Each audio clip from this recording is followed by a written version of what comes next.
Fala, time de placar, não foi a partida mais exuberante este empate sem gols entre Mamelodi Sundowns e Fluminense, mas aos resultadistas, Fluminense está classificado na segunda posição do seu grupo. O Borussia Dortmund passou na primeira colocação, como também uma vitória muito magra por 1-0 só no grupo F contra o Ulsan.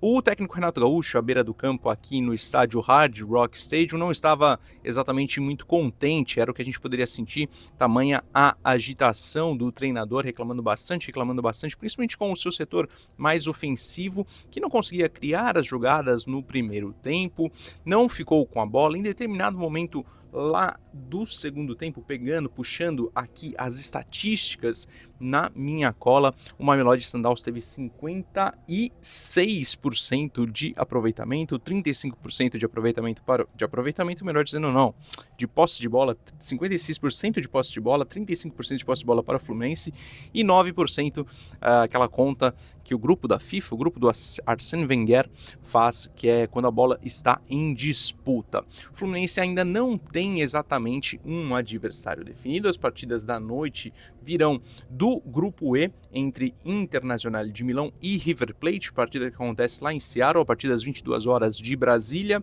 e o já eliminado Urawa Reds contra o Monterrey também às 22 horas, mas no Rose Bowl em Los Angeles. Então, os adversários do Fluminense podem ser Inter Miami, River Plate ou Monterrey. Quero todo mundo aqui nos comentários já explicando quem você imagina, quem você espera para esse confronto. Deu tudo certo se olharmos, sim, sob o ponto de vista do resultado exatamente, mas não foi a partida que o próprio técnico Renato Gaúcho projetou. A gente vai ouvi-lo bastante ainda nas entrevistas, na entrevista coletiva, ouvir os jogadores na zona mista aqui do Hard Rock Stadium, mas fato é que foi um resultado que deixa a desejar, sim, e liga um alerta. Pensando então pelo lado dos clubes brasileiros, os 4 clubes brasileiros aqui representados nos Estados Unidos avançaram, passaram de fase. O problema é Palmeiras e Botafogo já vão se matar, vão se eliminar agora nas oitavas de final. E quem está nesse lado da chave com essa segunda colocação do grupo F é exatamente o Fluminense. Então o Flamengo, que enfrenta o Bayern de Munique, um confronto complicado, que Felipe Luiz também não gostou muito, está lá isolado do outro lado da chave. No entanto, tem essa pedreira já de cara no domingo, a partir das 4 horas da tarde, aqui. O placar estará aqui no Hard Rock Stadium para acompanhar essa partidaça e trazer tudo para vocês, como vocês sabem, padrão placar.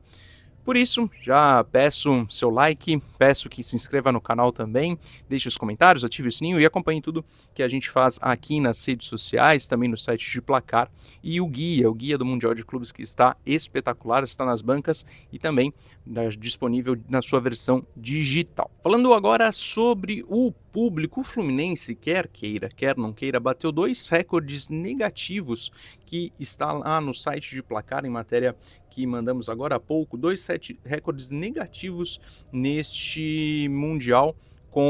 Aqui no Hard Rock Stadium foi o menor público.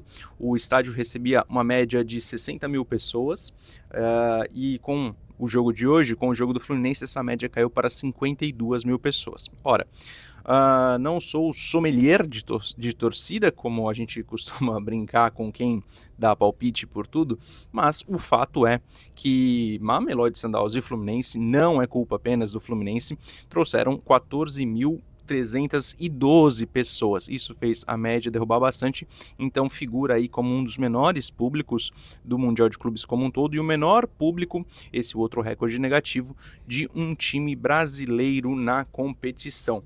Esse número anteriormente era de Atlético de Madrid e Botafogo, lá no Rose Bowl, que foi até uma boa partida, uma partida interessante, sob o ponto de vista dos eventos que aconteceram, né? Mas lá teve 22.992 pessoas. Ou seja, esse aqui com 14.312 foi sim o menor público envolvendo um time brasileiro e o menor público do Hard Rock Stadium, um estádio de Copa do Mundo, um estádio moderno, bonito, mas que ainda tem as suas peculiaridades. Afinal, ele é um estádio de beisebol. Aqui joga o Miami Dolphins, um dos times mais conhecidos, não dos mais tradicionais, vencedor sim, mas não dos mais tradicionais do futebol americano da NFL. O que aconteceu por aqui de manhã também, e daí pode ter sido um fator, recebemos todos que estávamos aqui em Miami um alerta de tempestade. Logo pela manhã, já de manhãzinha já teve esse alerta de tempestade.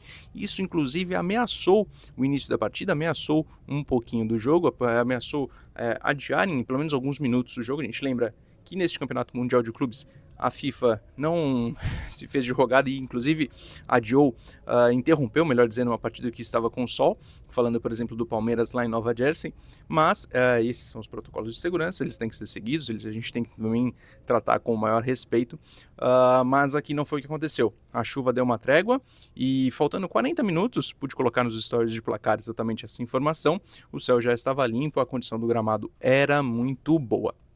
Nesse gramado, no entanto, faltou um pouquinho mais de bola, faltou um pouquinho mais de Fluminense fazendo as suas ações ofensivas, jogando para frente. Cano praticamente não tocou na bola. John Arias ainda que teve 2 chances, mas também parou na boa defesa montada pelo Mamelodi Sundowns, mas que não consegue avançar nessa competição. É inegável que o Fluminense, time brasileiro, tem mais time, está mais acostumado a esse tipo de competição, uma competição desse tamanho, e talvez tenha até pensado mais no resultado final. Acontece que, a partir dos 8 minutos, ficou ali exposto, porque com o resultado de Borussia Dortmund e Ulsan, que eu estava acompanhando aqui nessa TV, pode correr um risco de ficar fora, de ser eliminado na primeira fase do Mundial de Clubes, o que sem dúvida alguma seria uma péssima notícia para todo mundo aqui do Fluminense, para os seus torcedores e também, claro, por que não, por mais que existam as rivalidades, para o futebol brasileiro como um todo, já que é neste campeonato que a gente